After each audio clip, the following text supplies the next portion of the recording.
Monday forecast, we'll call it partly to mostly sunny with afternoon highs in the upper 70s. Monday night, some scattered showers move in after midnight, mostly cloudy, a low around 60. On Tuesday, scattered showers, afternoon highs in the lower 70s. By Tuesday night, some scattered showers and storms, lows in the lower 60s. Wednesday, scattered showers and thunderstorms in the afternoon, daytime highs in the upper 70s. From BlueRidgeLife.com, I'm forecaster Tommy Stafford. Now, back to Joe Thomas in the morning.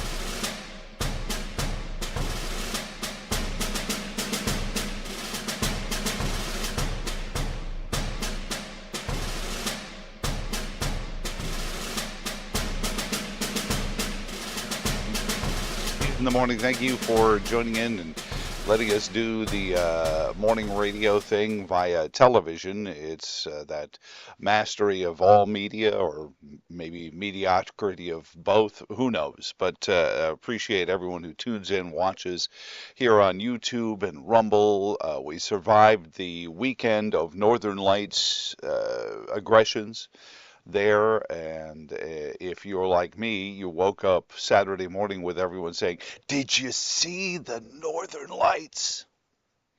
So I grew up in New York City. That's all I ever saw is Northern Lights, neon lights, flickering street lights. But the pictures that we've posted, some of my friends in Stanton have sent me photographs of what it looked like over Stanton, Virginia, and the Blue Skyline Drive. If you go to my Facebook page, there's a time-lapse video of the Northern Lights as seen from Skyline Drive and the Shenandoah National Park. It is stunning to see. I appreciate the fact that so far, nobody has blamed this on climate change yet, though I imagine Greta Thunberg, or whatever her name, Greta Thunberg, yes, I don't need the lawyers calling, Greta Thunberg probably is out there crafting some statement to claim that the Northern Lights were just another example of industrial nations that are. Speaking of, the World Health Organization couldn't come to a consensus on how they want to run the world yet, which is probably indicative of why they shouldn't, but also B, good for all of us, because we go another week before the World Health Organization has the ability to come down on us with their, under the auspices of great concern for all of us, I'm sure, their Global Pandemic Treaty, and not passing again this weekend because there were just poor countries, the developing countries. I think they use a phrase in the World Health Organization, planning directorate, what do they call it? The wealthy nations versus the poor nations. This Dateline London talks to draw up a global pact to help fight future pandemics have ended without a draft agreement by the expected deadline. But progress has been made, the World Health Organization announced over its weekend meetings, including how shots can be shared, but not those from a firearm, no, because that could be the next global pandemic. Also, possibly the next global pandemic could be climate change. So you never know what the next climate crisis, next global health crisis is going to be. Right now, it's still a derby. Firearms violence every now and then seems like it's leading in the clubhouse. But then, something like the Northern Lights will happen, and Greta Thunderpants, as Gary in Berlin, New Hampshire calls her, will show up and say, "See, this is proof that those ugly, industrialized Western nations where people might be free have to be punished." Sorry, I'm a little sleep deprived. So what I lack in sleep, I'm going to make up for in emotive behavior. So if I seem a little more in the radio, in your YouTube feed this morning, that's probably why. It's like many things in my life, compensating for something. Virginia General Assembly will convene today to vote on this 88 billion spending plan, and we'll get into some of the good, the bad, and the ugly in it. We've heard from several members of the General Assembly regarding this compromise deal that doesn't include the digital sales taxes and everything else, but proof again that the left is very good at saying egregious, insane things, and then that they would never want in the first place, but then they hide the things they actually want behind those. And then they give in on the digital sales tax and stuff like that. Well, it was the governor's idea. I mean, we're just trying to reach across the aisle. So this increase in spending, which they count on you and me engaging in more commerce to cover the monies for. We'll get into the good, the bad, the ugly on this. Also,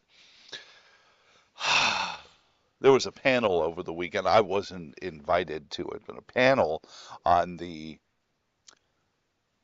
evolution of the LGBTQ, I'm missing a letter in there, I'm pretty sure. Well, the gay rights movement is what I grew up calling it. But there, that evolution is key and foremost at the front of that. What is it? What is the movement? And most movements now, oh, like I said, sleep deprived. So we're gonna have to caffeine up. Can we just get an IV at the set?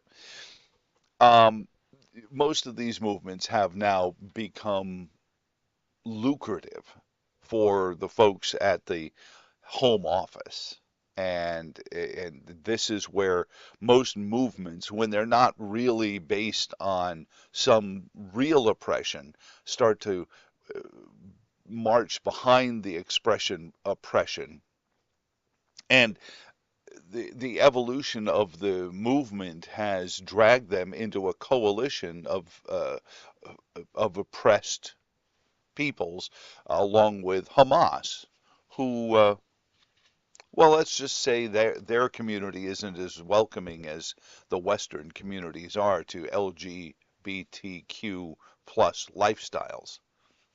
But they'll take their support on American college campuses. Speaking of American college campuses, Virginia Commonwealth University, where a bunch of my college tuition money went at the behest of my daughter, who, God bless her. Part of the reason I'm sleep deprived this morning is my daughter, who went to Virginia Commonwealth University and stayed in Richmond, needed to get here, and if one of the children isn't going to be around on Mother's Day and you allow it to happen, it's your own fault, homie. So we were back and forth to Richmond a couple of times to get her, but uh, interesting to listen to her now in her early 20s, working in the Richmond community when she comes across students from the Virginia Commonwealth University, listening to her depiction of them as morons. Just warms my heart. She's like, I can't believe these morons come from the same college I went to.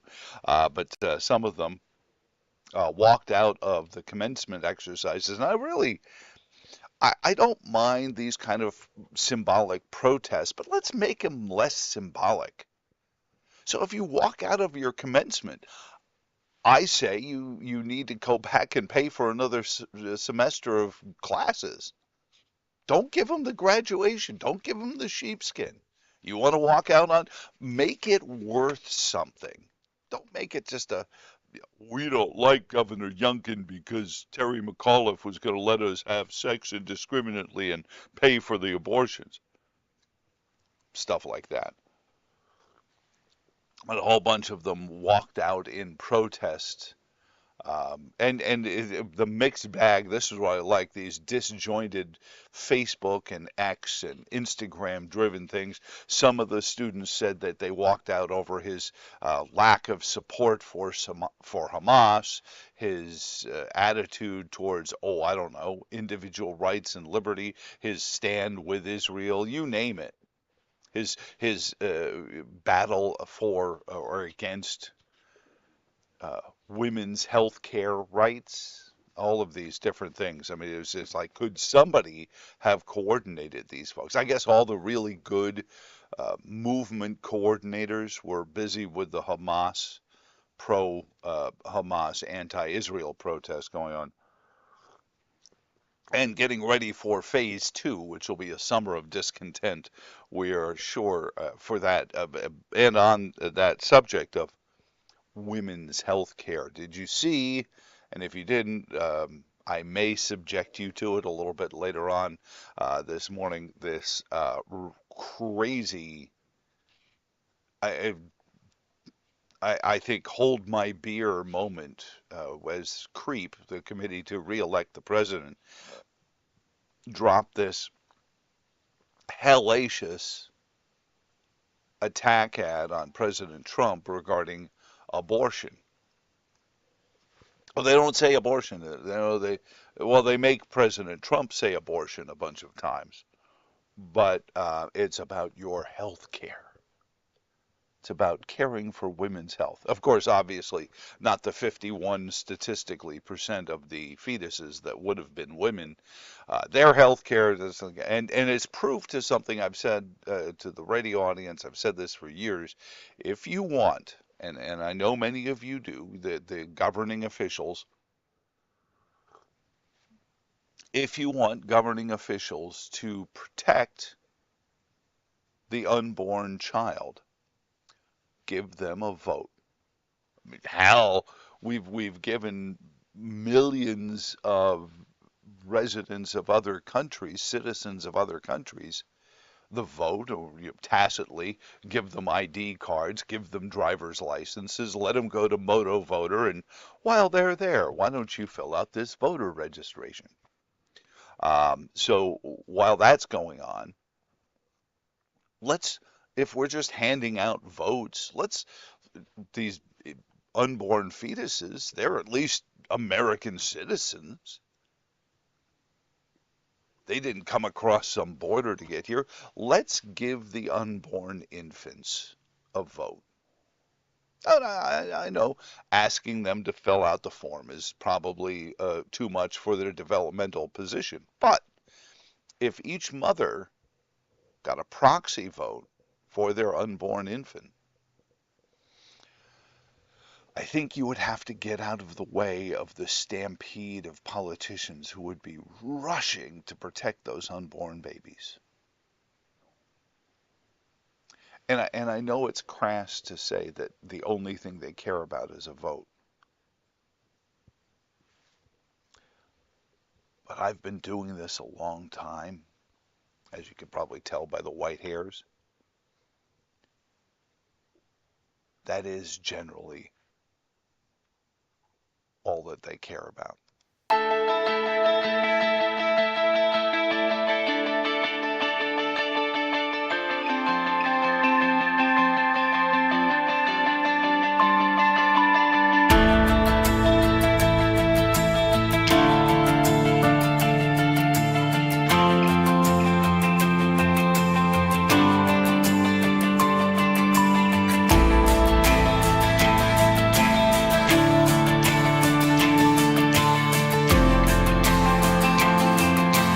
This is the Racing Wire Minute with Brian Belansky. The streak is broken. That story next. The Racing Wire Minute is presented by She can stand, she can do more. Like build a rocket and watch it soar. Clean the oceans and make the world Learn more at She Can STEM. Before Sunday, it was 110 races since Brad Keselowski's last Cup Series win. That's 3 years of struggles and almosts. That ended with Sunday's win at Darlington. Keselowski took the lead with 8 laps to go when leader Chris Buescher and Tyler Reddick came together. Both ended up in the pits, while BK ended his drought and won his first race since he became an owner of RFK Racing. It was his first win of the year, second at Darlington, and 36th career Cup Series victory. Ty Gibbs finished second. Josh Berry, Denny Hamlin, and Chase Briscoe rounded out the top 5. For your Monday forecast, we'll call it partly to mostly sunny with afternoon highs in the upper 70s. Monday night, some scattered showers move in after midnight, mostly cloudy, a low around 60. On Tuesday, scattered showers, afternoon highs in the lower 70s. By Tuesday night, some scattered showers and storms, lows in the lower 60s. Wednesday, scattered showers and thunderstorms in the afternoon, daytime highs in the upper 70s.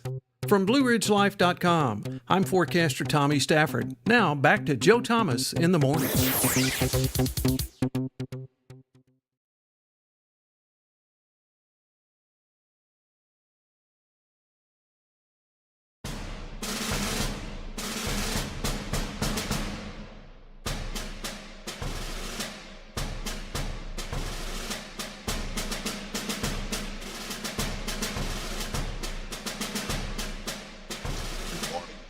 For tuning in, joining in, letting us do the things that we do this morning. Joining us on the news line this morning, up early, knocking doors, and trying to win the support of folks in Trump land, really, is what I'm going to call it. He wants to be the congressman from Trump land.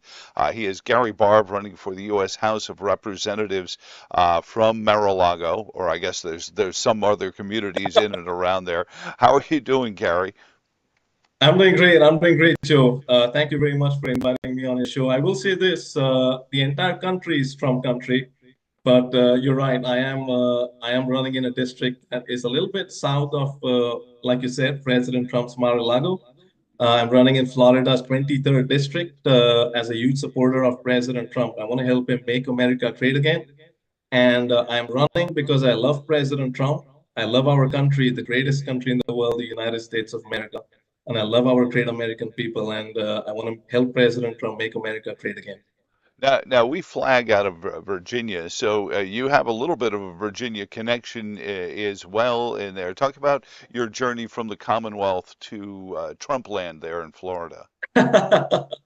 Yes, so I used to reside in Virginia. I think I relocated from California to Virginia in late 2020. After the 2020 general election, I ran for city council in Santa Clara, California in the 2020 general election, had a tremendous result, and it was a very liberal district, Joe, and I wore a red Make Santa Clara Great hat during that campaign. And after the campaign, I did, yeah, it was a great result, and we got 23% of the vote in a 3% race. But I then relocated to Lynchburg, Virginia, because I got into Liberty University. As I'm sure you know, Joe, Liberty University is one of the largest Christian schools in the country. Absolutely. And yeah, so I did not graduate from Liberty University, but I completed one course there and ran for office for the Republican Party nomination for city council in Lynchburg. And I then relocated to Florida last year, primarily because I wanted to work for President Trump's campaign. And I was unable to get that position and still wanted to serve the country. I love the country. I wanted to serve America. I wanted to serve President Trump's America First agenda. And talked to a lot of great American people here and decided to run in Florida's 23rd district against a Democrat incumbent. His name is Moskowitz, and he's a horrible Democrat. I call him, Joe, I call him beta male Moskowitz, because President Trump is the alpha male and Moskowitz is the beta male. And I don't know, I'm sure you've been following Florida politics as well, Joe. Representative Comer had a very interesting conversation with beta male Moskowitz recently, where he called him a Smurf. And I think Moskowitz did not like that. You know about that, right? So Yes. I don't Well, think Moskowitz likes that. and he's also one of these folks who's just bafflingly, I can't even really use the word tepid when it comes to the battle between Israel and Hamas there, but indicative of the U.S. House and their kind of the Democrat Party anyway, their marching orders seemingly to be caught in this corner. I mean, they've been for decades supposedly supporting every what would you call it, oppressed community that gets to manage to put the sticker on that says oppressed, and all of a sudden Hamas shows up and says we're oppressed, and guys like Moskowitz are out there saying, yeah, we need to support the oppressed communities. So we have to. It's just a crazy world, and I appreciate you stepping out. Now you're in a primary battle for this nomination with 5 other folks, Gary. There are 5 other folks. I will say this: I support Israel. Just to comment on the statement you made, I support Israel. I think I believe Israel is our friend and ally. And like President Trump says, I think the Jewish people. I love the Jewish people. I am Christian. I believe Jesus Christ is my Lord and Savior, but I respect all religions. And I do believe the Jewish people should vote in huge numbers for President Trump and our campaign as well. I really do believe that. Yeah, and yes, sorry, go on. Well, coming from California and then coming into Virginia again, an area that has been bafflingly blue, but a lot of government employees there, so I guess they vote with their pocketbooks.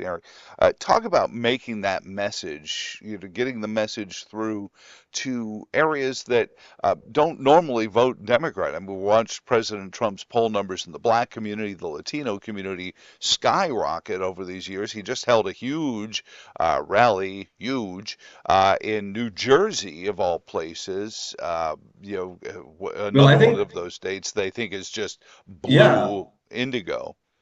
Well, I will say this, New Jersey is most definitely in play. I believe President Trump will win New Jersey. I mean, you looked at the rally, they were expecting the news reports initially, a lot of it fake news media initially said, oh, there are going to be 40,000 people.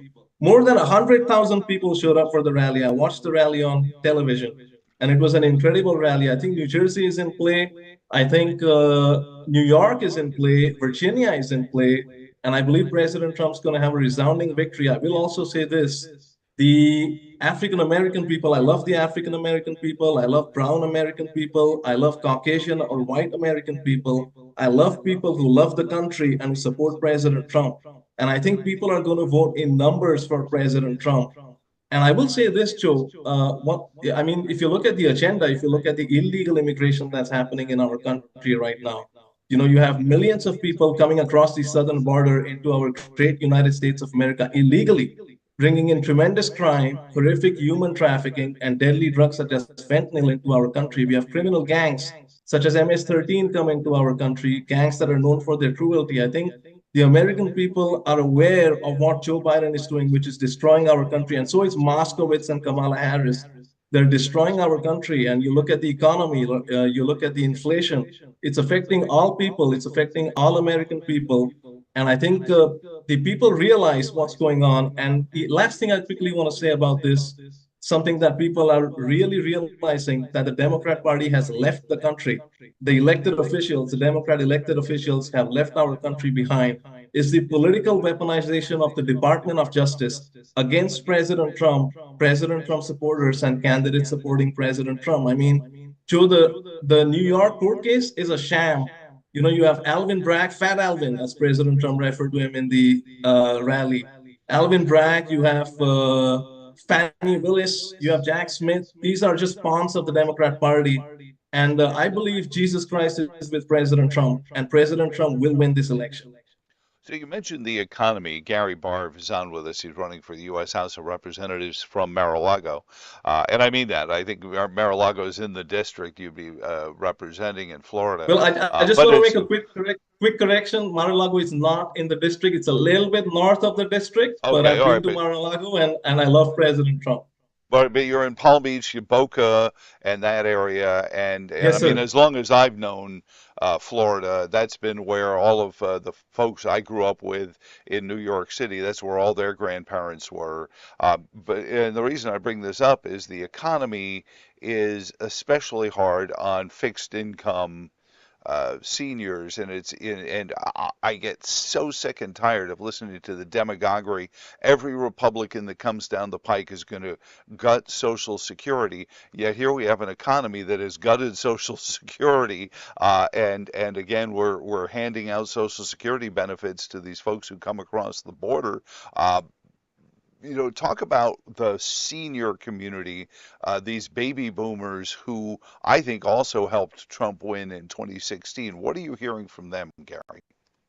Well, I have tremendous respect for our seniors. I have tremendous respect for them. And I am 39 years of age, and I learn a lot from our seniors. I think they're great people. I think they love the country, and they're very patriotic, and they love President Trump. And President Trump has made one thing very clear. He will not cut Social Security. He will not cut Medicare. He will preserve it. And I think that's the right way to go. I think that's very important. And I will say this, Joe, I think you would like to hear this from me. I believe President Trump will become the 47th president of the United States of America, and I will vote if I'm given the great opportunity of representing the American people in Congress. I've made a campaign promise that I will vote with President Trump 100% of the time. I will vote with President Trump. I will help him make America great again. And like I said, I love our senior American people. I think they're great people. Well, I just know that the fixed income has been hammered by this. Last one, the Committee to Reelect the President, or as I like to call it, CREP. And when you say CREP for Biden, it's quite a statement, I think. But the CREP for Biden released a video yesterday, just salacious Mother's Day about abortion, which ironically is about not becoming a mother, but why let logic get in the way of that? What is the issue of abortion? How is that playing a role in your races and all the races in Florida right now, as we've seen in a lot of other states? Well, I will say this. I am pro-life. I have exceptions for rape, incest, and when the life of the mother is at risk. I have the exceptions. But I will say this. President Trump is the most pro-life president in the history of our country. And we overturned Roe versus Wade, and it's now back to the states. And I think, as President Trump has said very, very clearly, we have to be smart. We have to win the election. That is very important. And we have to be pro-life at the same time. And now it's gone out to the states, and the states will decide. And I will say, additionally, I will also say this, Joe. The people who want the abortions in 7, 8, 9 months, in some cases, there was a former Virginia governor who said he wants to kill the baby, or he supports killing the baby after it is born. That's murder. And he's a doctor too, so. Right. So those are the radical people. The pro-life people, I know a lot of pro-life people. I'm pro-life. They are great people. They love the babies. They love the unborn. But we have to win the election as well. And President Trump is, I believe, he's got the most common sense America First agenda that our country has ever had. And that's the reason why I'm following his agenda 100%. So I think the Democrats will attack us on the issue of abortion significantly. But I think we're going to win this election, and we're going to win it soundly. When is the primary for you there on the 23rd, Gary? Because we've already started voting in ours. It's 45 days till June 18th. When is your primary in Florida? So yes, sir. So the primary election is August 20th. You did ask me about my Republican primary election opponents. I would like to talk about them a little bit right now. If you're okay with it, I will answer your question. We only have about a minute left, but go ahead quickly if you can. Okay, all right. So I have 5 opponents running against me. 3 of them are Carla Spalding, Joe Kaufman, and Darlene Swafford. They have collectively run for office in the past, got on the ballot, lost so many times. They're habitual losers, and we can't have that. We need someone who is on the ballot for the U.S. Congress race for the first time, running to defeat Moskowitz. That is going to be very important. There's a guy named Robert Weinroth running against me. He used to be a Democrat until recently. I don't think he really supports President Trump, and he's got no shot. And then there's Joe Taluska. He seems to, from the interactions I've had with him on the forum stage and Q&A stage, he seems to support the country of Haiti more than he supports the U.S. I call him Haiti Joe. And, I'm the America First candidate. I'm very loyal to President Trump, and I will vote with President Trump 100% of the time. If you support, my message to the American people is if you support President Trump, I am the obvious choice because I love President Trump and I will fight for President Trump and I will vote with him 100% of the time. Gary, it's good to catch up with you. Barve for USA on Facebook. Gary Barve for USA on Facebook. Have a great day and good catching up with you. Thank you so much, Joe. Appreciate it. And you have a great day and we'll stay connected, sir. Thank you so much.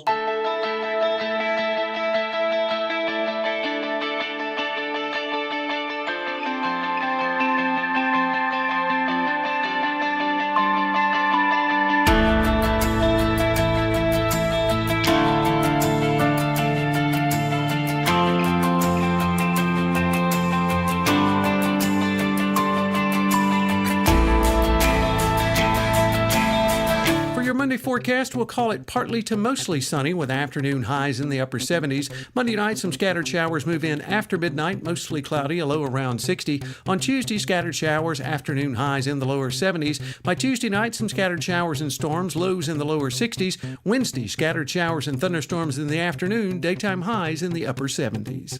From BlueRidgeLife.com, I'm forecaster Tommy Stafford. Now, back to Joe Thomas in the morning.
For joining in and doing the your part of the equation, which is sharing, especially in this interwebs world. Share alike. Here's a programming update. I know people have been using the chat function on YouTube and on Rumble to get messages through to me. Obviously, you can call and leave a message right now at 434-882-4217, or you can email at the number on the screen here, jtinthemorningradio@gmail.com. But I'm hopeful, or our engineering team is hopeful, that we'll have live phone call capability starting tomorrow. Stay tuned, as they say. So I mentioned Mother's Day, and hopefully you all represented and that you did the right things for your moms and the moms in your world, all of them. The most heinous thing the Great Society did was to break up the nuclear family. And that's not, unfortunately, you get then the people say, well, what about the abusive husbands? I get it. And this doesn't ring out well to the bumper sticker class, to the hashtag clubs, but I want to fight broken marriages the same way I want to fight abortion. I want to make them less likely. I have this weird belief on abortion that says if we fight unplanned pregnancies, then abortions go away. And the same thing, if we raise good men, abusive husbands will become rarer and rarer. If we stop raising self-indulgent, myopic tools, is what we used to call them, And it's not like they never existed. I mean, the Ten Commandments talks about honoring thy mother and father. It's because this is something that we are wired up to do. But on this Mother's Day weekend, I thought this ad, yes, I'm going to play it for you. So yeah, and I want to hear your reactions. Again, for now, you'll have to call and leave a voicemail at 434-882-4217, or you can email jtinthemorningradio@gmail.com. But CREP Joe Biden, the Committee to Re-elect the President Joe Biden. So if you think about it, it's the Committee to Re-elect the President Joe Biden. So CREP Joe Biden, use it if you like. So CREP Joe Biden, as opposed to creepy Joe Biden, released this ad in coordination with Mother's Day yesterday.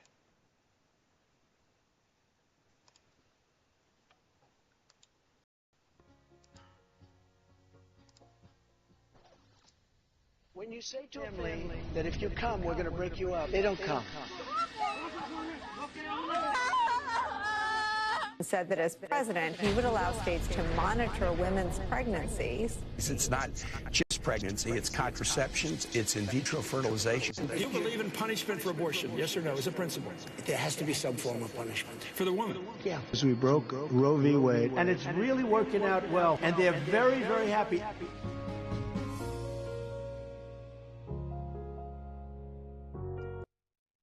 So there you have the ad, and it just in such classic form, editing and parsing, and says going back and forth amongst 6 or 7 different speeches, addresses, and cutting back and using commentary from members of the U.S. government, from the Democratic Party, and the commentariat. Recordings of people unattributed, but we went and checked, and they were from various weekend talk shows, and just to inflame. And then the opening of it. Can we go back to the very opening of it? It's a stunning. To me, why are you're using illegal immigration? When you say to a family that if you come, we're going to break you up, they don't come. And again, I work in the world of blowing your own horn, getting attention for yourself. So I get why something like that. But what does that have to do with Mother's Day? Because we've seen quite a few children being used as human shields, basically, for people coming across our southern border illegally. I'm not sure how they connect the chaos at the southern border, but they have artfully found a way to go around and try to make the southern border look like it's Donald Trump's fault, I guess, is what at the end of the day they want you to believe. That somehow the southern border is Donald Trump's fault, and therefore you should vote for CREP Biden, the Committee to Re-elect President Biden. That's what CREP stands for. For those who are joining us in progress, so CREP issues this ad all over the interwebs. I believe it ran in an NBA basketball game. I'm not 100% sure, but taking this shot at President Trump over abortion. Said that as president, he would allow states to monitor women's pregnancies. It's not.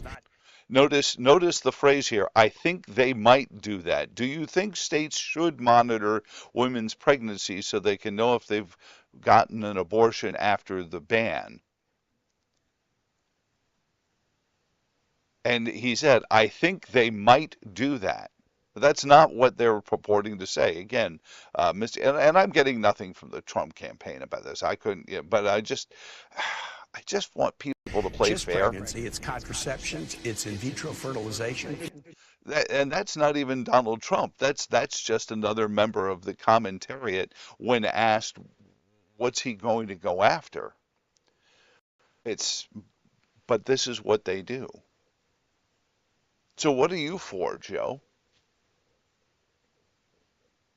purportedly, an ardent Catholic. When does life begin, Joe? Nobody asks Joe Biden when life begins, because then he would have to do what a lot of Catholics do and hide behind I personally think abortion is a sin, but I don't believe it's my job to tell you whether you should or shouldn't. And that's where I come into all of this, is why do we allow, because they'll take, the premise of a situation. There'll be an abusive husband, and they'll say, see, this is why we shouldn't protect marriage. You take a priest that broke his vows and use that as a proof that the Ten Commandments need to be tossed asunder because there have been bad priests. And this has been the campaign of the modern American left for generations now. I remember the first time they started going after the Ten Commandments on courtroom doors. I talked to, her name was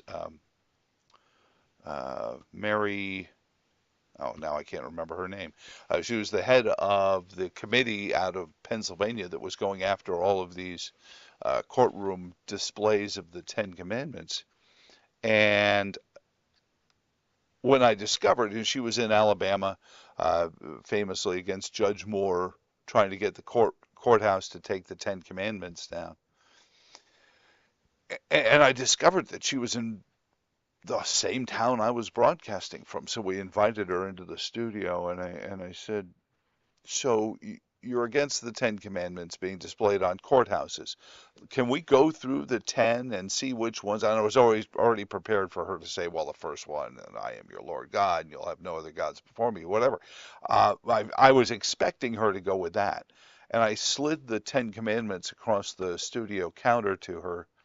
And I said, so let's go through these and see which ones you have a problem with, and maybe we can do something about that. And she said to me, and I quote, "The Ten Commandments is a misogynist document." I was nonplussed because I was expecting her to say, well, this one or that one, honor thy mother and father, men are pigs, or whatever. I was expecting some of those things, but I didn't expect the patriarchy response. And I was actually very proud of myself for this. And I have rare moments where I sit back after the fact and go, yeah, that was good.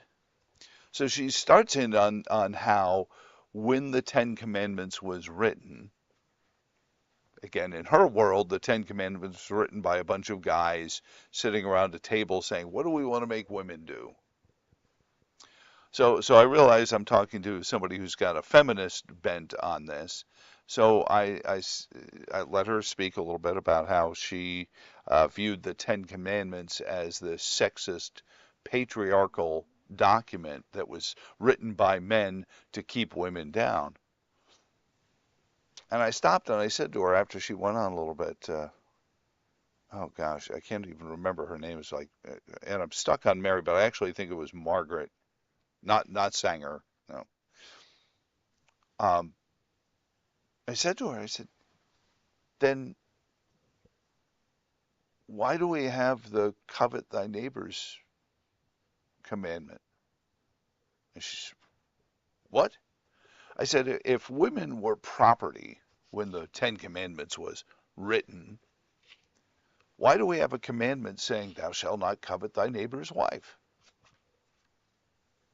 And she started to realize maybe I wasn't just there to be curious. I might have a point of view on it as well.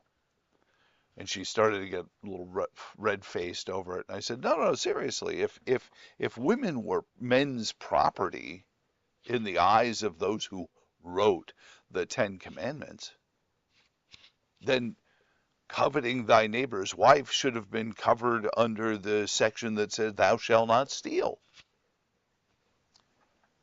The next sound you heard was the sound of our studio door slamming in Chester County, Pennsylvania, and I never heard from her again. But it was, but that's the world we're in. Is that we're allowing bad community members to be raised because we don't allow people to talk about the axiomatic rights and wrongs of human behavior. That liberty, the ability to do whatever you want, whenever you want, and damn the torpedoes, and the consequences can be fixed at post-production. You can infer what you will about abortion in that discussion. That instead of saying, hey, by the way, before you jump in the sack, you should think about this, that this behavior can have this outcome, you're not allowed to do that anymore. And I remember, because I was in school when they started to get the sex ed programs, curriculums into schools like New York City, and then it was literally, if you do this, this happens. And immediately the activists were like, no, you just have to give them contraception because they're going to do it anyway.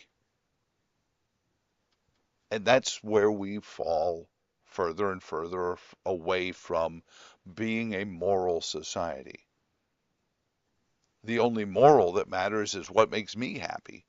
So, of course, you get bad men and bad women who are raised to think whatever makes me happy is good. And if something that doesn't make me happy comes about of it, I have somebody who will fix it. But we don't even have these honest conversations about that anymore. We're too busy pointing at the instances of bad behavior amongst us and saying, that's proof that we should get rid of the 10 Commandments, or that's proof. No, that's proof that we need them even more.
Monday forecast, we'll call it partly to mostly sunny with afternoon highs in the upper 70s. Monday night, some scattered showers move in after midnight, mostly cloudy, a low around 60. On Tuesday, scattered showers, afternoon highs in the lower 70s. By Tuesday night, some scattered showers and storms, lows in the lower 60s. Wednesday, scattered showers and thunderstorms in the afternoon, daytime highs in the upper 70s. From BlueRidgeLife.com, I'm forecaster Tommy Stafford. Now, back to Joe Thomas in the morning.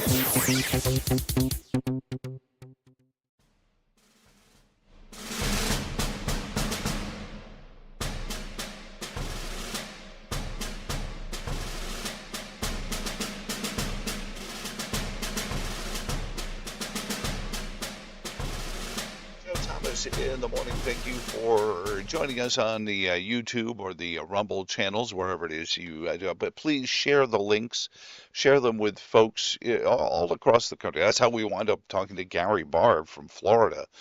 People down in Florida watching on the interwebs and places like that.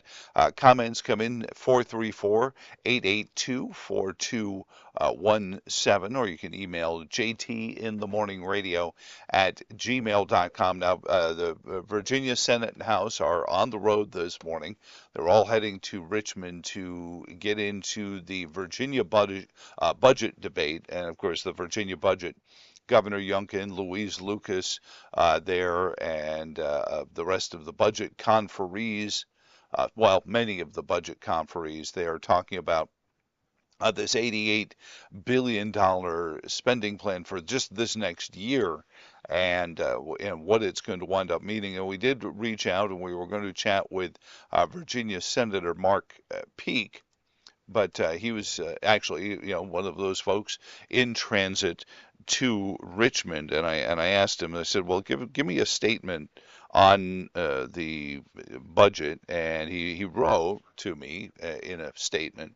He said, the main things on the budget from my standpoint are we did not have any new tax increases. I think, Mark Peake writing here, I think that that is very good. Also, we did not keep the language in the budget to rejoin Reggie. On Friday, you and I talked about that. That actually is a tax cut there, because that was going to be a massive tax increase on you, passively hidden in things like your electric bills. That is very important, Senator Peake writes on as well. I think that our revenues were up more than had been anticipated, and that's what allowed the Democrats to agree to a budget without tax increases. We are increasing spending on K-12 education and public colleges and universities. Another good thing in this budget is that we're increasing pay for our deputies. The bad things in the budget, Senator Peake goes on to say, the bad things in the budget are that we are still increasing spending. We are spending all of the unexpected revenues that we had not anticipated.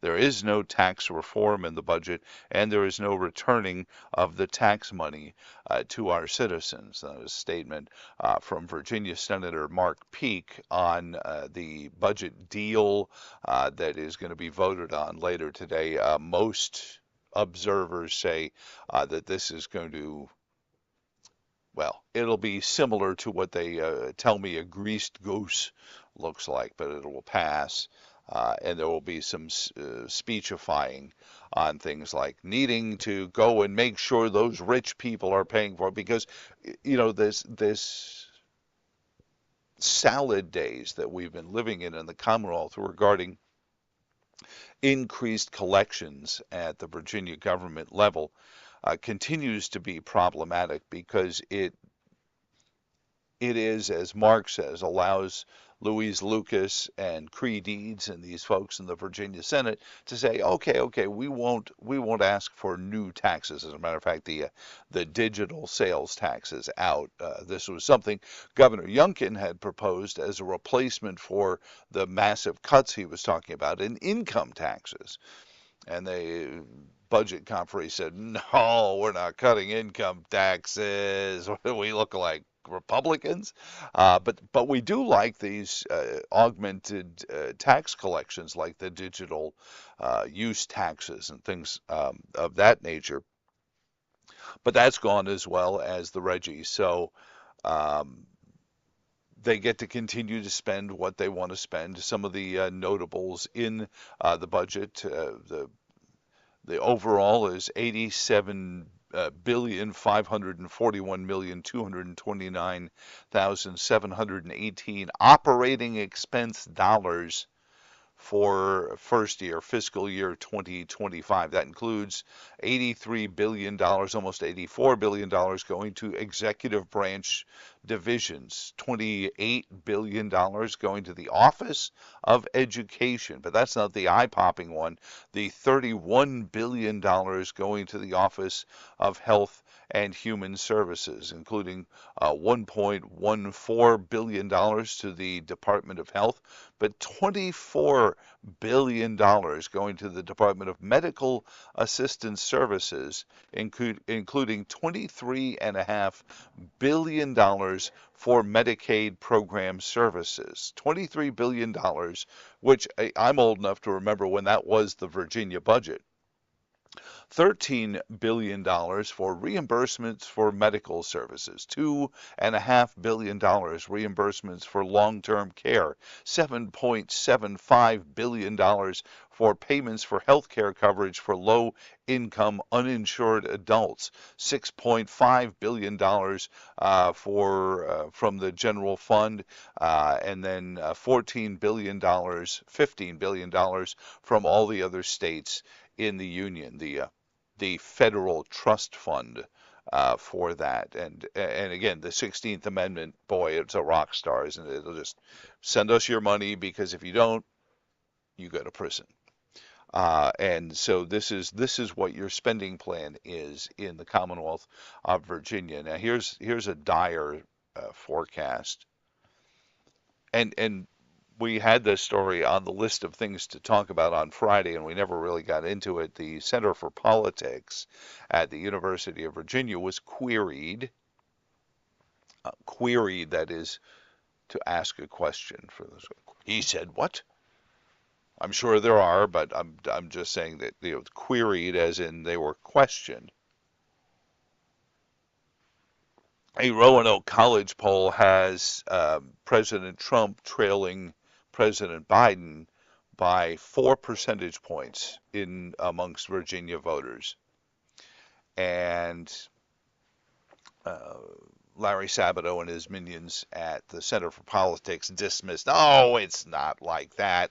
Although Larry did admit that he thinks 2024 in Virginia is going to be much more like 2016, in which Hillary only bested Donald Trump by about 5 percentage points in the Commonwealth, to which I say, then you're saying that the poll might be right. Now, 4 percentage points is a lot.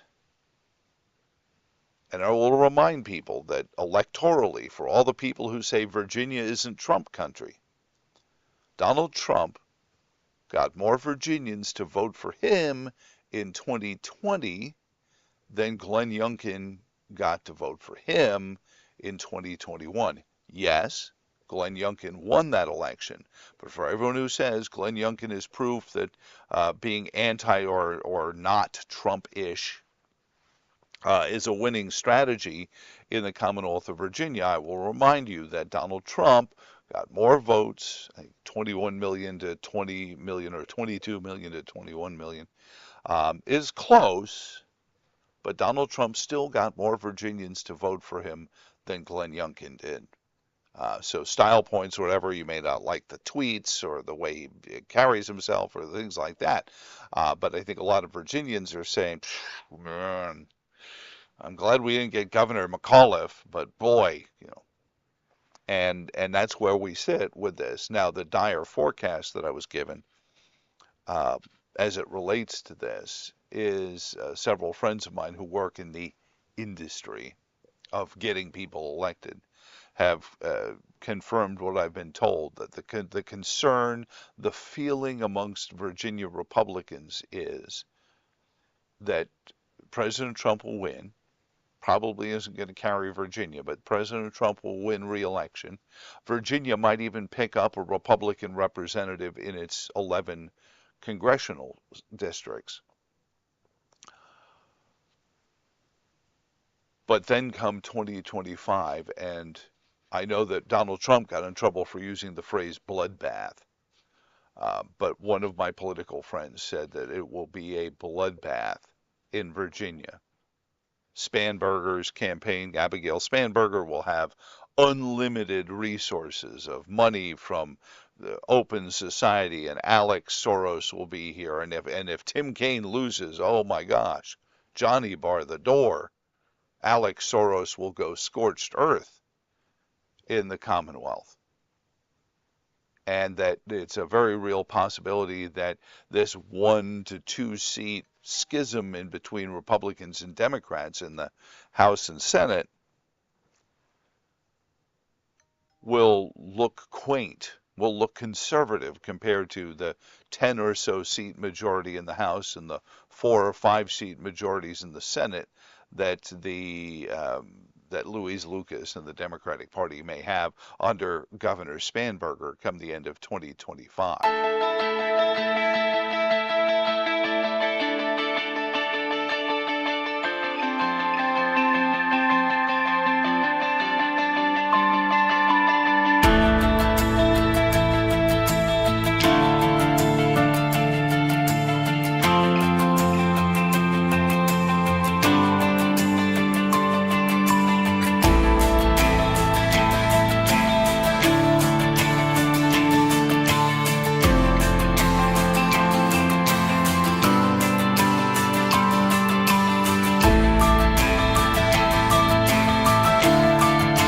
Monday forecast, we'll call it partly to mostly sunny with afternoon highs in the upper 70s. Monday night, some scattered showers move in after midnight, mostly cloudy, a low around 60. On Tuesday, scattered showers, afternoon highs in the lower 70s. By Tuesday night, some scattered showers and storms, lows in the lower 60s. Wednesday, scattered showers and thunderstorms in the afternoon, daytime highs in the upper 70s.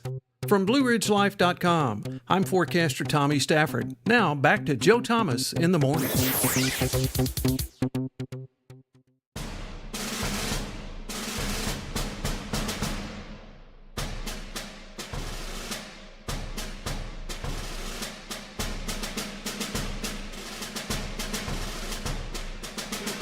In the morning on this Monday, thank you for surviving the Northern Lights, or some late nights out there trying to see the Northern Lights. And if you did, good on you.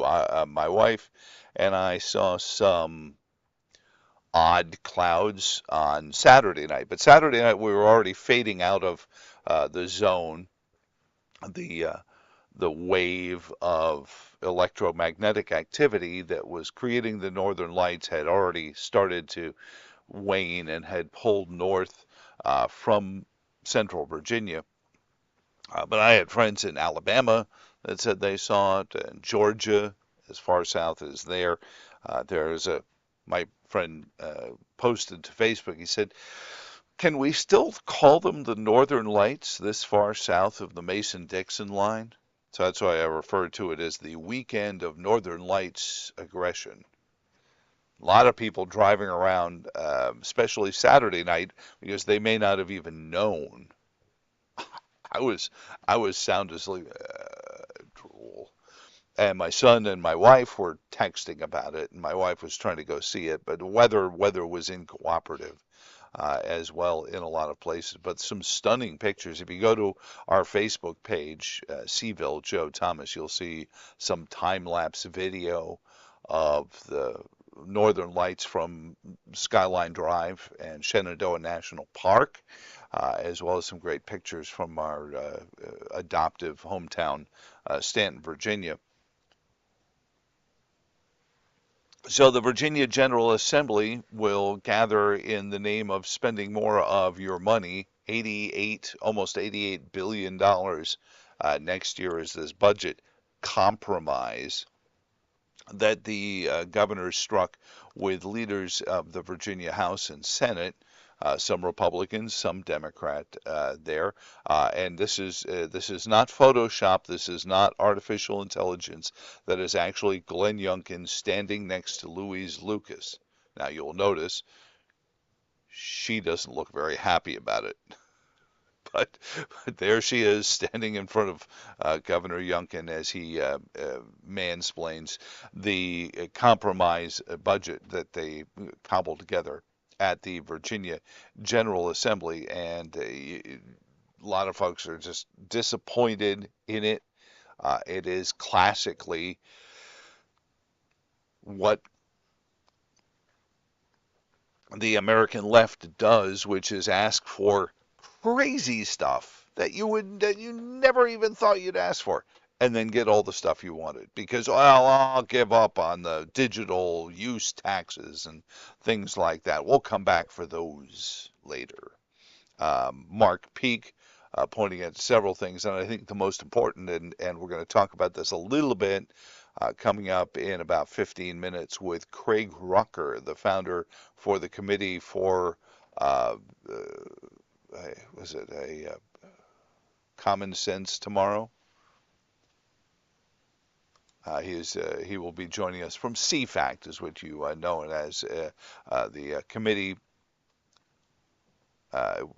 for Constructive. Thank you, Committee for Constructive Tomorrow, and these are the climate deniers. You'll see Craig Rucker show up if you search him on Google. You'll see him all over a website called DSmog, which is a debunking site for anyone who wants to talk about the idiocies of this climate change movement. And at some point, somebody in the climate change movement will realize that Mother Nature just has to become oppressed. And then, we'll march on college campuses on behalf of the oppressed trees, the oppressed natural environment, the oppressed earth. I mean, if we can march on behalf of the oppressed terrorists, the oppressed murderers of innocent women and children at rock concerts, then we can certainly march in behalf of the oppressed planet. And they'll get there. Text just came in from Mike that said, dude, don't give them any more ideas. But the Reggie keeping language out, because the original budget deal from the Democratic Party had us rejoining the Regional Greenhouse Gas Initiative. And as we've covered even in the short lifespan of this program, what a classic money-changing deal this is. This is more money for polluters and less energy and more expensive electric bills for everyone else. You think it's bad that we've joined this suicide pact with California over their climate rules. This suicide pact is with the other northeastern states who already have high electric bills and they already have high heating costs. So we're going to join a suicide pact with them to tear down our society even further, under the premise, as the Virginia General Assembly will demagogue those rich people out there who aren't paying their fair share. And you know, the funny thing is they'll demagogue this, and they'll say that, you know, they're giving in to the zealots. They won't even talk about it, but if pressed on it, and they'll talk about how Reggie was really going to hold companies like Dominion's feet to the fire. You see, you mean the same Dominion that gave you a whole bunch of money for your re-election campaign? Madam Senator or Mr. Representative, Mr. Delegate? Ooh, punish me, punish me. It's like that old Saturday Night Live skit when Michael Palin was on Saturday Night Live as a guest star, and they did Miles Copperthwaite.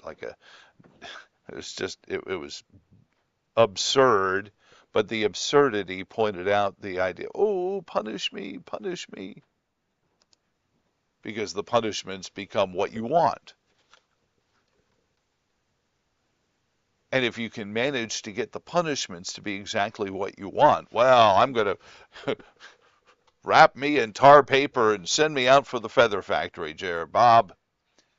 But that's what we see. Because years ago, they will have written into the punishments exactly what they want. Their punishments will be more money for their agenda, Their punishments will be more restrictions on your ability to get electricity. And look at the Virginia budget. What is the Virginia budget doing with Medicare and Medicaid? They're just pumping it full of steroids because we have made so many people so much poorer that we have so many more people that need single payer government health care. And that's unfortunately where we are.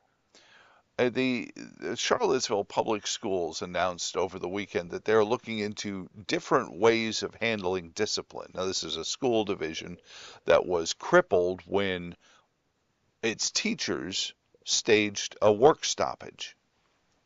And, we talked about this a little bit last week, that teachers, and when do the teachers wake up and smell the caffeine?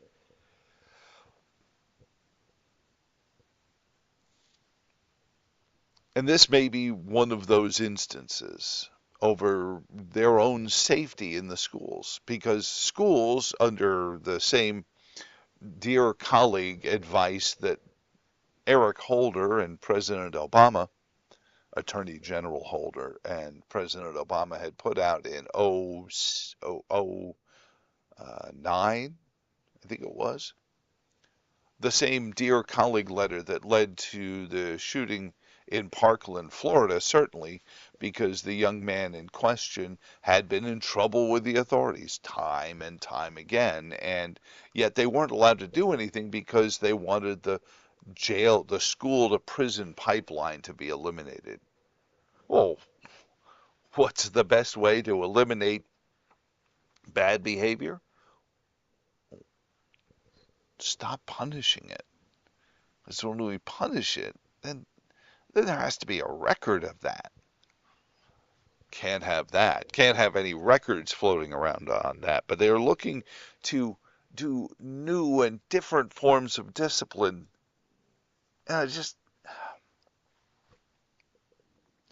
At what point do we stop fooling ourselves? At what point do we say, listen, folks, we know that things are going wrong, and that there's a reason things are going wrong, and that you need to start taking some responsibility for it, including how you're raising your kids. Because that's the bigger problem, is the kids are growing up feral, is what the phrase is. We've talked with Dr. Curry Myers from the organization Right on Crime, and he's talked about the advent of what he calls feral man for some time now. And feral man is just survival. And it's a heartbreaking, terrorizing thought to get in your head that some people are just so desperate that they would do almost anything just to get by until tomorrow. And how corruptible has that made this part of the population? Because the criminal element, they will and have come after people time and time again to join them in their ill-gotten pursuits. And the poorer we become, the less likely to find actual opportunity in our neighborhoods, the more we go along with it. The more we're like, oh, that guy from MS-13 really has a nice car. So while you're talking about creatively coming up with new ways to do discipline, we need, truthfully, to go back to the old way of doing discipline, where you understood that eternal damnation befell your soul if you continue down this ill-gotten, ill-conceived path.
forecast, we'll call it partly to mostly sunny with afternoon highs in the upper 70s. Monday night, some scattered showers move in after midnight, mostly cloudy, a low around 60. On Tuesday, scattered showers, afternoon highs in the lower 70s. By Tuesday night, some scattered showers and storms, lows in the lower 60s. Wednesday, scattered showers and thunderstorms in the afternoon, daytime highs in the upper 70s.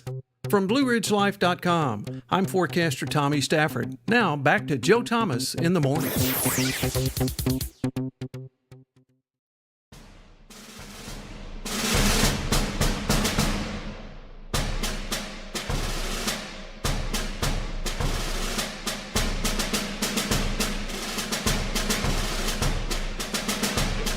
In the morning, Larry writes into Joe, JT in the morning radio at gmail.com. He says, Joe, I saw lots of the Northern Lights on Friday. All the Northern Lights IPA from, and I don't remember if it's Star Hill or not. I'll take your word for it. Apparently having an awful lot of the Northern Lights IPA there on Friday night. I don't think that's what people were seeing, although there is something to be said. You have too many Northern Lights IPAs and you do start to see strange things in the sky. I don't think he was able to see it where he resides in Central Florida these days at the No, we had the people talked about it. I never saw it, and we had a mysterious wildfire about a par 5 from my house with somebody wanting to buy property and illegally burned this area, apparently. Oh my God.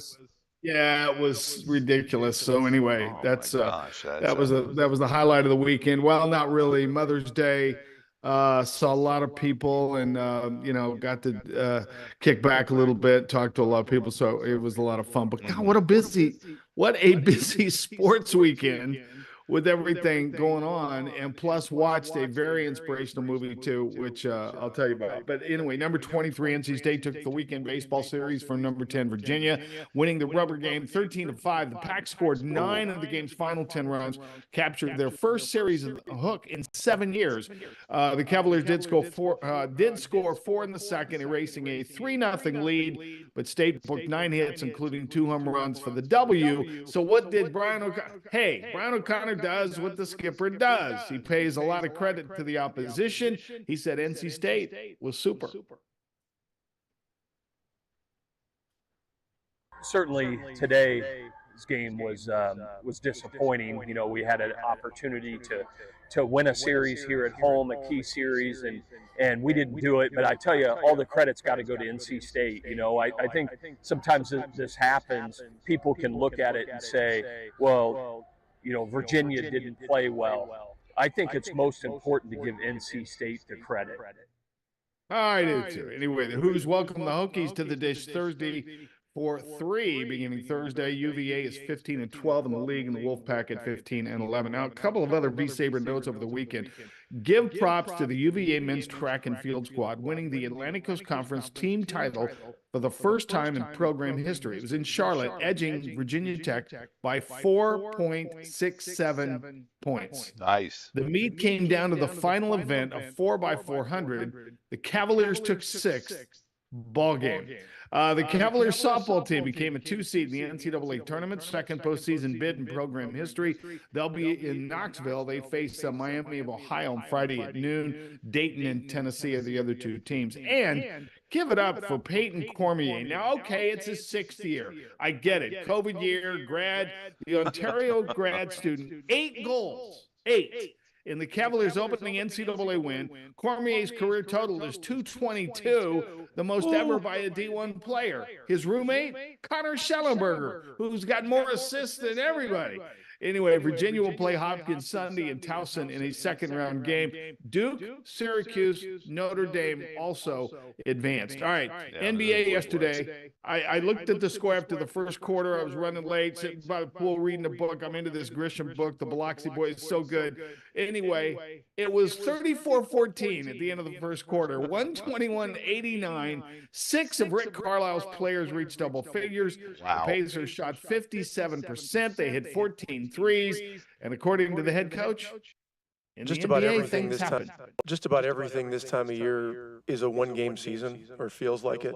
You know, getting down 0-2 is difficult. And again, each game has been different in some way, shape, or form. Everything is so sensitized, so important that there's really, it's like there's no need to just overstate it. It's just there. Should we say overhyped? Probably. Nuggets tied the series 2-2. The Joker books 35, 115, 107.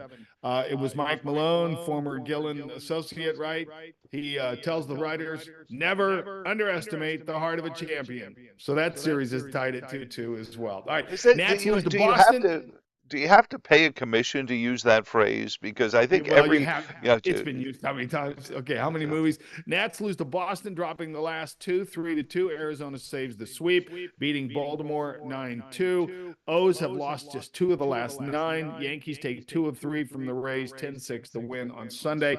Yankees also on a roll and a half-game lead in the East. So that's just something that we're going to watch. We're going to watch all year. So with all that, being thrown into the hopper. So with a couple of golf things. Rory McIlroy went crazy at the Wells Fargo, his 4th there. He first won it when he was 20. He's now 35. He's still winning in Charlotte. He loves Charlotte. So he shoots 65 on a final day and just runs away from Xander Schauffele. And then Rose Zhang, birdies, what? She plays the last 5 holes 4 under to win. She was down 3 with 5. I mean, it's why you have to play all 18. Yeah. So we're beginning a project here in our home. We've turned our home into a hotel because we are putting in a new kitchen. Now, if anybody's ever done that, Joe, so what I'm saying is, over the next couple days, I might be outside. You might hear birds. God knows where I'll be. I may be on the first tee somewhere. I don't know where I'll be. I might be doing the show from a McDonald's. I don't know. Hey, there's a connection for you. We haven't thought of that one before. So anyway, it's going to be a little noisy. Last night it was Mother's Day. We decided to wrap up Mother's Day, and we curled up with the movie. I Can Imagine. I think I'm probably blowing the title. It's the story of the country singer, the religious singer who was beat up as a kid and ended up meeting Amy Grant and having his song. And now if you go to Alexa, just Google it, and it was way to end Mother's Day crying like a baby. I mean, it was such a touching, it just was really, it was just good. Randy Quaid, no, Dennis Quaid. Who's one of the Quaids? Yeah, Dennis is the goofy one. Randy is the serious one who played. Anyway, it was beyond good, and it was a true story. And so if you catch it, I just highly recommend it. And so it was good. Yeah, but the Northern Lights.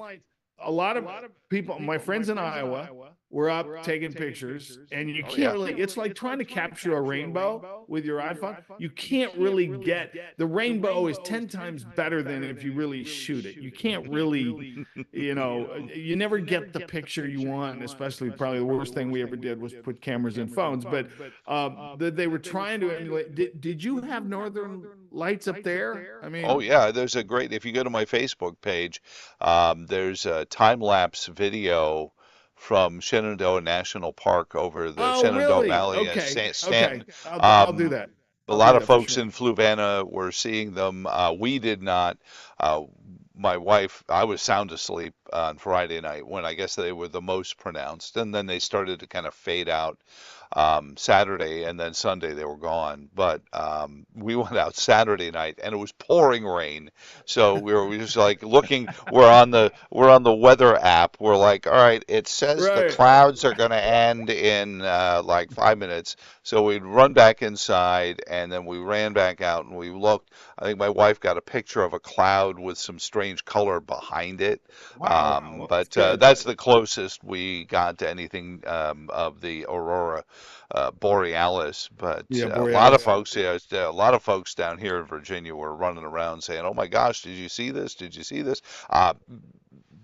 And folks from NOAA We're like, yeah, we warned you. We told you this was going to be Told you that. happening. Yeah, we warned you there were going to be disruptions in satellites and things like that. But a lot of folks thought it was neat to see because most people never get to see this, so No. it was understandable for it. And then after that disappointment of not being able to catch the Northern Lights, and I feel some trepidation in admitting this after listening to the incredible movie choices you made. The First Lady and I sat down to watch Barbie.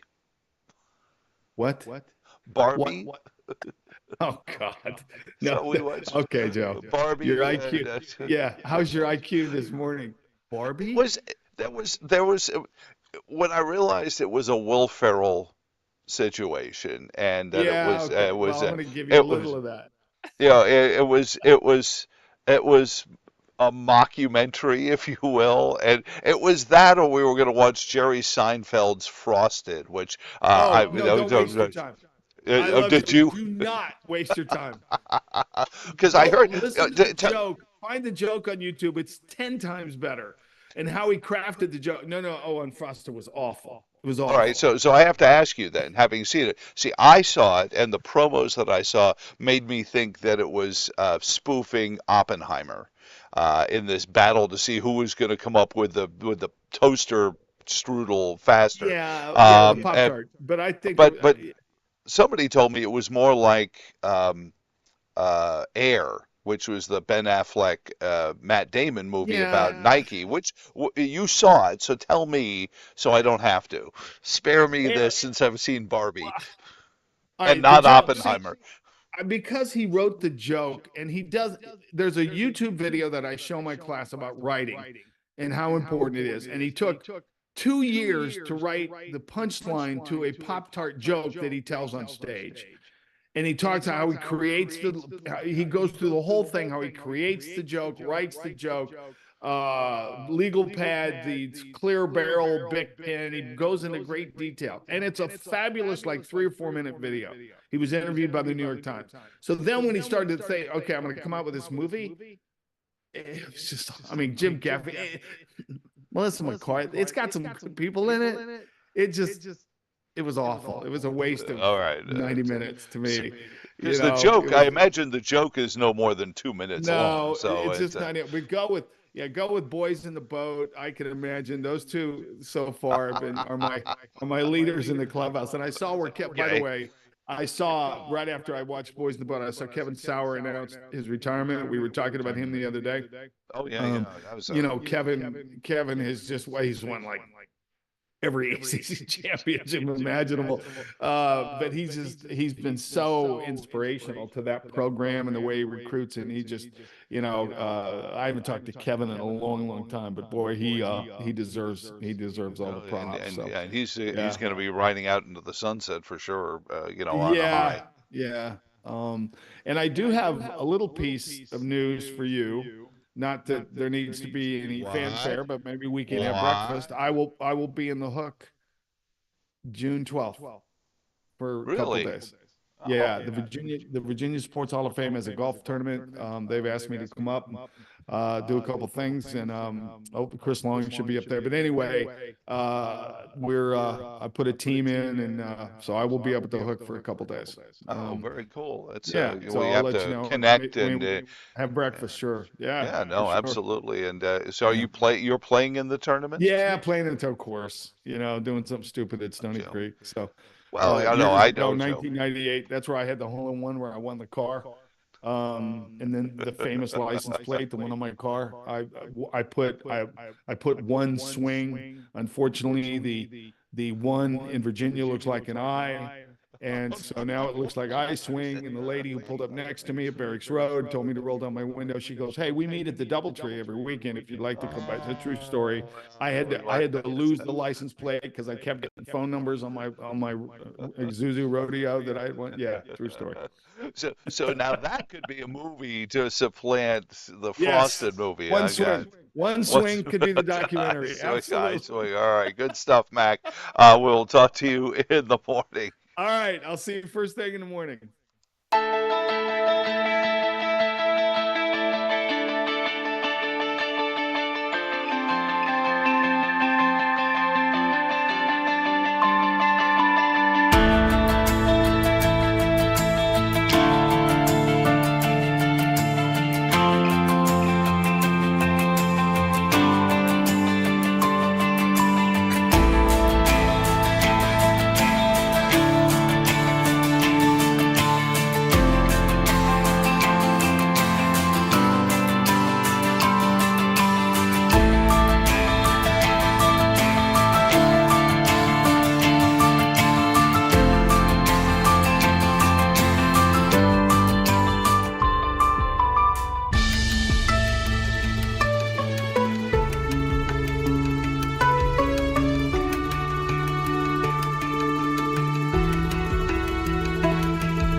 forecast, we'll call it partly to mostly sunny with afternoon highs in the upper 70s. Monday night, some scattered showers move in after midnight, mostly cloudy, a low around 60. On Tuesday, scattered showers, afternoon highs in the lower 70s. By Tuesday night, some scattered showers and storms, lows in the lower 60s. Wednesday, scattered showers and thunderstorms in the afternoon, daytime highs in the upper 70s.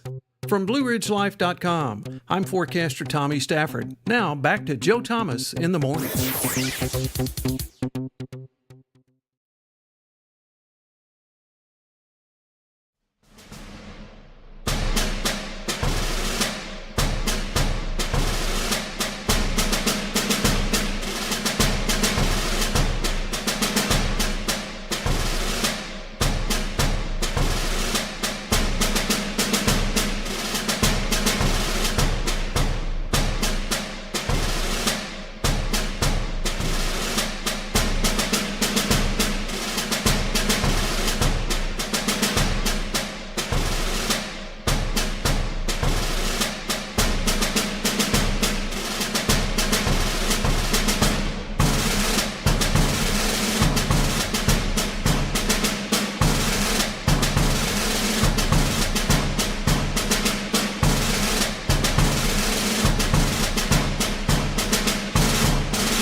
Joining in with us here on YouTube and Rumble and however it is, please share these links as well. Eddie writes in M. I'm not sure if he's referring to James Bond. I did manage to sneak in Spectre, which I had not seen. I confess this guilty pleasure to you. I have over time. Now, of course, he's dead.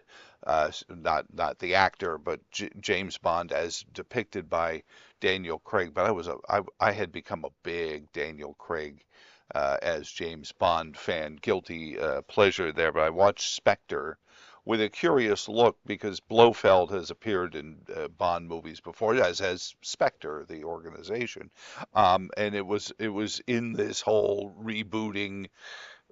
Q and Money Penny and all, and M. I guess I don't know why Eddie wrote the letter M to us, but he did, so triggered. But I liked Christoph Waltz in so many things, including Inglourious Bastards. He's marvelous in that, and then again another Quentin Tarantino movie, Django Unchained. Christoph Waltz is terrific in these. And in this as Blofeld, he does a little nod to the first time. He says, "Do you expect me to talk?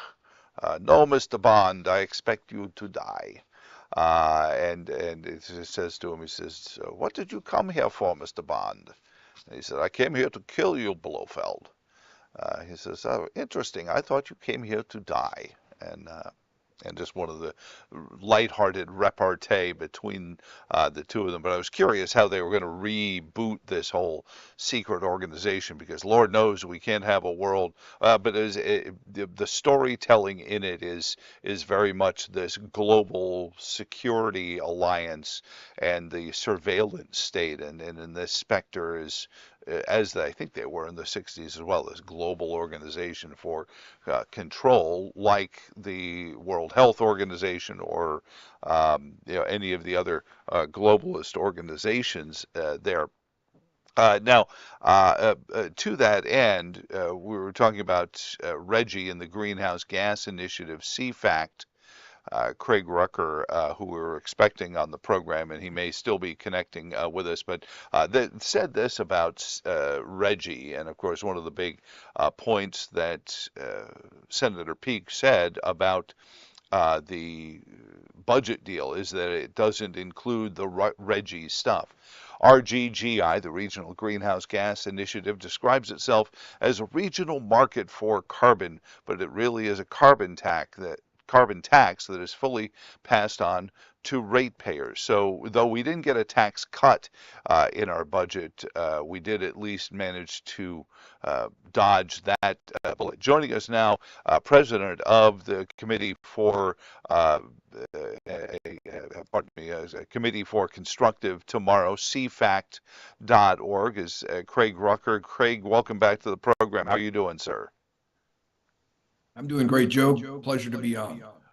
So, talk, and we're going to talk a little bit about Germany here in a moment, but, managing to keep the Regional Greenhouse Gas Initiative rejoinder, which is what the Democrats in Virginia wanted to do. They wanted to use our budget to rejoin RGGI. That's a big mortar shell dodged by the Virginia taxpayers, correct?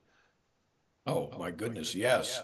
And, I think it's been one of the real blessings that happened when Youngkin was elected was that he got us out or vowed to get us out of the Regional Greenhouse Gas Initiative, as it's called, which is a coalition of several mostly northeastern states. I think Virginia would be the southernmost part of that one.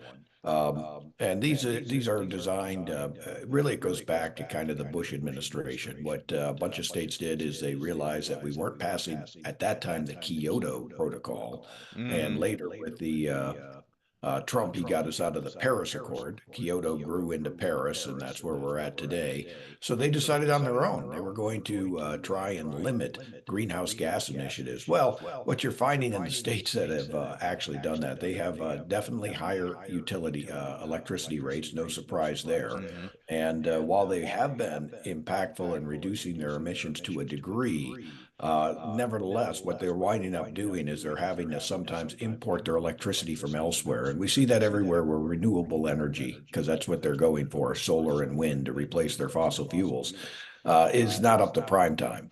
So in the case of New York and the Northeast, a lot of them are getting their electricity from Canada, and ones down here would probably get it from West Virginia.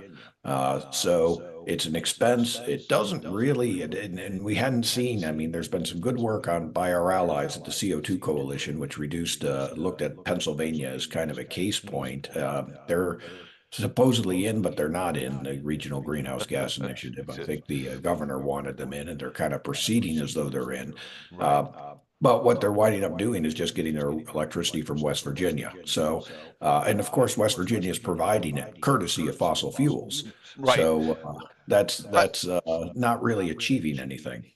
And we've talked about this in abstract, Craig, this story out of Germany now, and I think over the last couple of years, the European countries that are far ahead of us in this lurch to the left to these inaffordable, inefficient green schemes.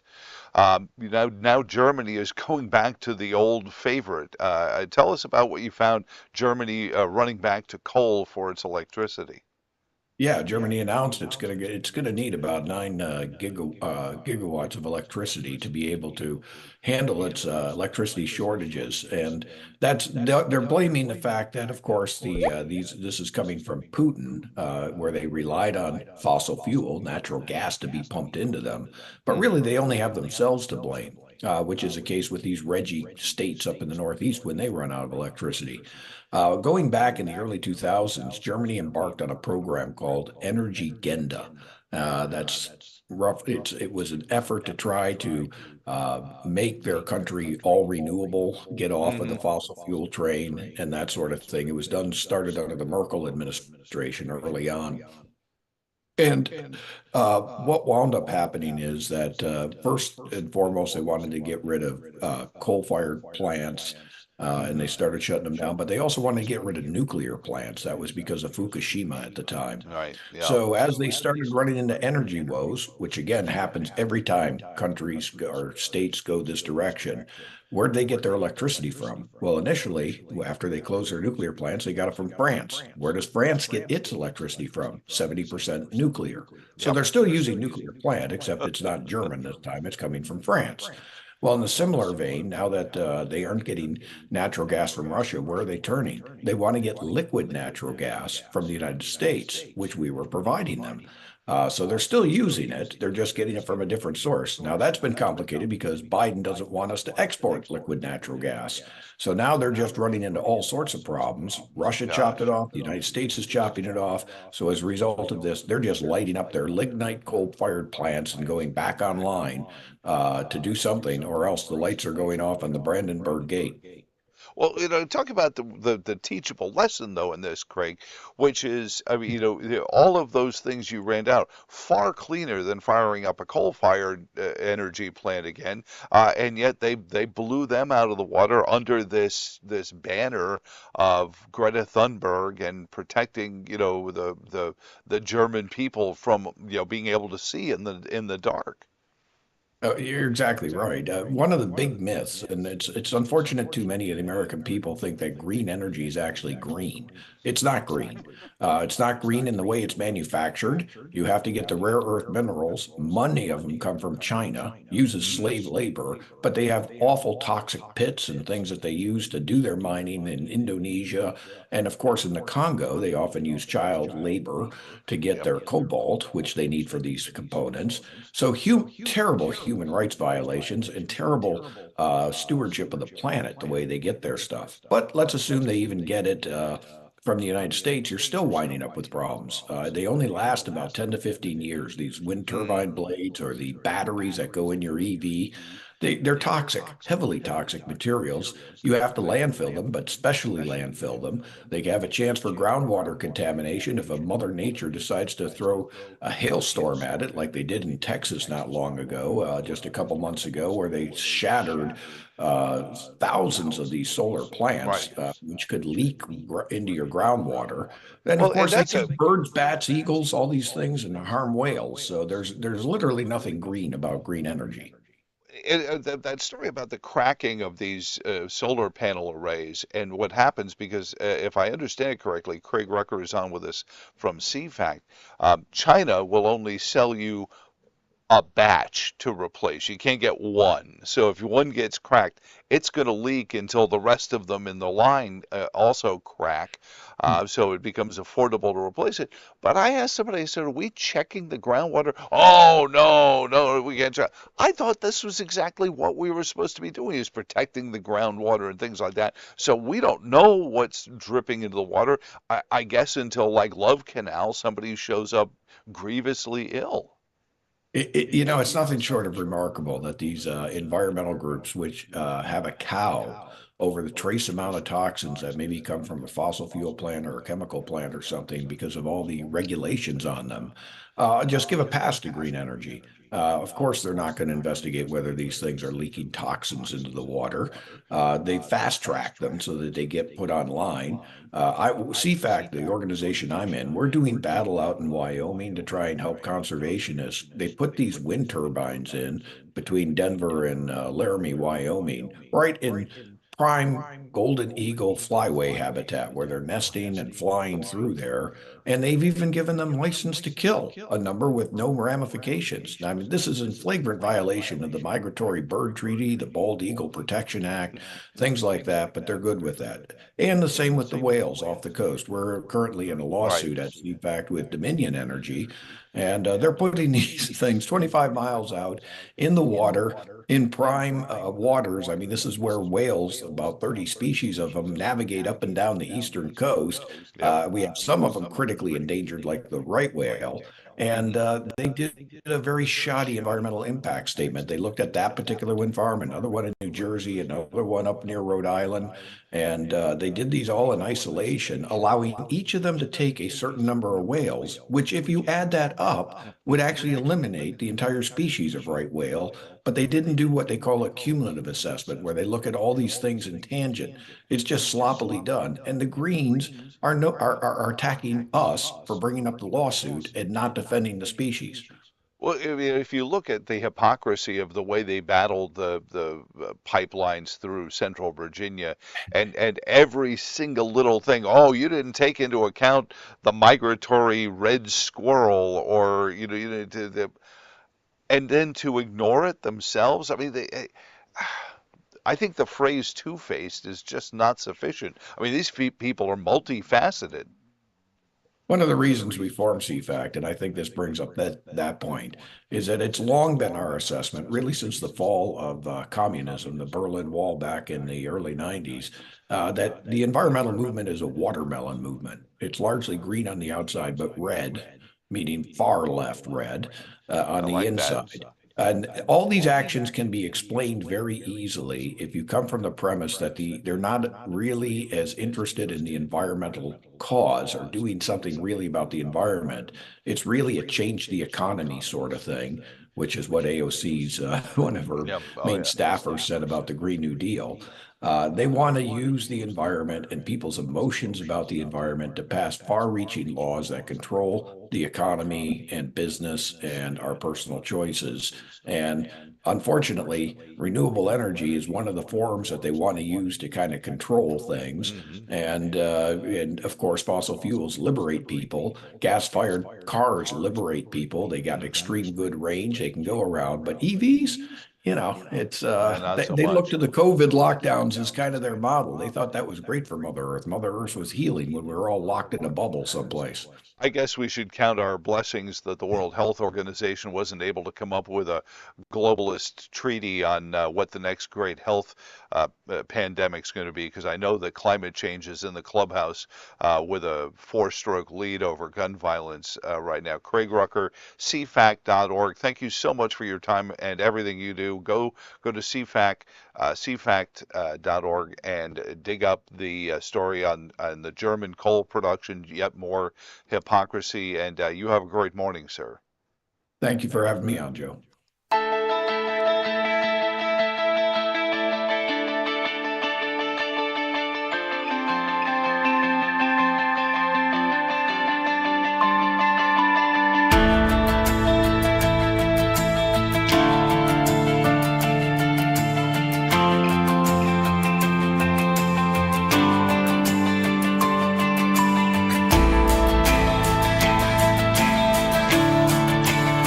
Monday forecast, we'll call it partly to mostly sunny with afternoon highs in the upper 70s. Monday night, some scattered showers move in after midnight, mostly cloudy, a low around 60. On Tuesday, scattered showers, afternoon highs in the lower 70s. By Tuesday night, some scattered showers and storms, lows in the lower 60s. Wednesday, scattered showers and thunderstorms in the afternoon, daytime highs in the upper 70s.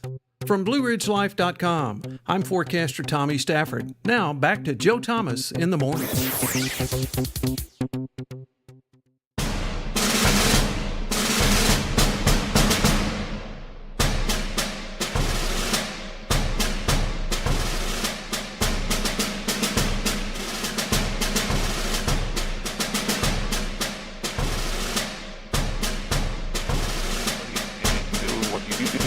To join in with us here on YouTube and Rumble and sharing the program around every quarter. The local Realtors Association, Charlottesville Area Association of Realtors, puts out a report on what they're seeing locally, because the business publications are full of stories about what happens in the national scene when it comes to real estate, but the indicativeness of this market, faster than you can say 2008, that the impact of the local market can be largely different, but certainly a bellwether of the economy. The president-elect of the Charlottesville Area Association of Realtors, Josh White, is here to kind of take us into this first quarter report. Good morning, Josh. How are you doing, sir? Hey, good morning, Joe. Thanks for having me. Appreciate being here this morning. Well, not at all. And so first and foremost, how many years have you been in the real estate biz? And am I wrong when I talk about it being a bellwether for what the economy in an area looks like in general? No, yeah, I think you're exactly right. This is my 9th year in real estate here in the Charlottesville area market, and and I think real estate is very hyper local, and so I think it shows you how the economy is doing overall, and that's one of the reasons why we do these quarterly reports, to kind of break it down from not just the national level, like you said, but all the way down to really our local Charlottesville footprint. So, what are some of the things, because overall the unemployment rate is down as you chronicle, but the fixed year mortgage rate is up to what, almost 7%, and listings are down in the area. What are you seeing that are concerns? I don't want to say red flag for you, Josh, but what are some of the things that you see in this report that could be concerning to you and to our elected leaders who are going to decide whether or not to raise taxes and those kind of things and restrict, regulate housing markets and continue to bring up the affordability of housing as an abstract. Yeah, it's a great question. I feel like, yes, the rates have been obviously the story of the day, along with low inventory. We've seen a relatively flat first quarter in our marketplace, a slow start to 2024. I think Charlottesville remains one of the most expensive regions in the whole state, and it continues to get more expensive as far as prices go. Both the median sales price and the new construction sales price continues to increase. And that's not just in Charlottesville, Albemarle, but that's Greene, Fluvanna, Louisa, for the most part, all the outlying counties too. So I will say, I think the positive thing we're seeing is that from last year, the same time, the rates were lower. They were in the mid sixes. We're now in the mid sevens. We're seeing about the same number of sales happen. So I think that for the most part, the consumer has gotten used to the higher rates, and people are still making moves. Well, and at some point you're going to need housing. It was somebody told me, without question, is at some point you're going to need a place to live, Josh. So, we see some of the places where prices have come down, and certainly Fluvanna County, you see prices are only up about 1%, but the sales were way down, I think almost 19%. Is that at least the marketplace reacting to less interest or perhaps a softening interest in those areas and seeing prices come down? Because I know that in all, you to a man, woman, and child, every municipality around here is having issues with residents being able to afford what's out there. Yeah, I think, the interesting thing, like when you look at Fluvanna County, Fluvanna County is really driven by Lake Monticello. I mean, you've got the biggest density in the area is there. And at one point, I think last year we were looking at 12 listings across, 3,500 homes in there, which percentage wise, that's not very many. It's not enough to satiate the demand.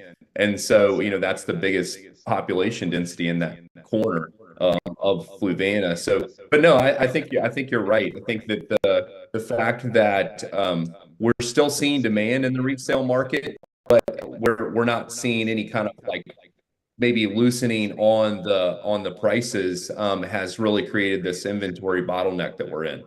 Well, and you look at the chart, and the chart's up on the screen here of the median prices. I mean, the city of Charlottesville, $482,000, is what the median is on sales. And this is first quarter. This isn't, this is just what needs to be done to get more inventory into marketplaces like that, and Albemarle County finding the same thing. Yet the average person in those areas is the median person, I guess, is the best way to put it. They're not reaching the kind of level that's going to cover that kind of mortgage rate.